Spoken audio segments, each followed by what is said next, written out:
জামাতে ইসলামী 10 নম্বর সলিমপুর ইউনিয়ন কর্তৃক আয়োজিত আজকের এই দোয়া অনুষ্ঠানের পর মিছিলোত্ত সমাবেশের সম্মানিত দায়িত্বশীলেরা, আমার পরম শ্রদ্ধা বিভিন্ন স্থানের দায়িত্বশীলরা, আসসালামু আলাইকুম।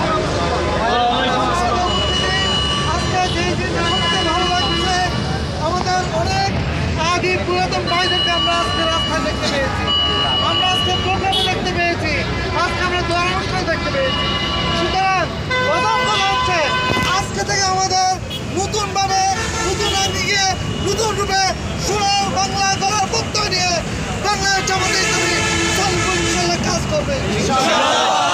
সম্মানিত উপস্থিতি, অধ্যয়নকার মধ্যে আপনারা জানেন কিছু বেদাতি, কিছু নবীভ্রষ্ট, পথভ্রষ্ট লোকেরা এখানে হানাহানি করছে। আমরা দেখতে পেয়েছি আমাদের ভাইদের উপর তারা নির্যাতন চালাচ্ছে, মিথ্যা অপবাদ দিচ্ছে, কিন্তু আমরা এর বদলা নিব ইনশাআল্লাহ। আমরা যেখানে আমরা যারা আছি সকলে মিলে তাদেরকে দেওয়া দিব, নয়তো তাদেরকে প্রতিহত করবো ইনশাআল্লাহ। আর আমরা এটাও জানি এই যে মেডিকেল কলেজ বিভিন্ন চাঁদাবাদি করেছে, আমরা ঘোষণা করতে চাই এখানে কোনো চাঁদাবাদি করতে দেওয়া হবে না। সকলে মিলে সমস্ত চাঁদাবাদিকে প্রতিহত করবো ইনশাআল্লাহ। সকলে কষ্ট করে আসছেন, আপনাদের ধন্যবাদ জানাচ্ছি। ছিন্নমূলের ভাইদেরকে ধন্যবাদ জানাচ্ছি।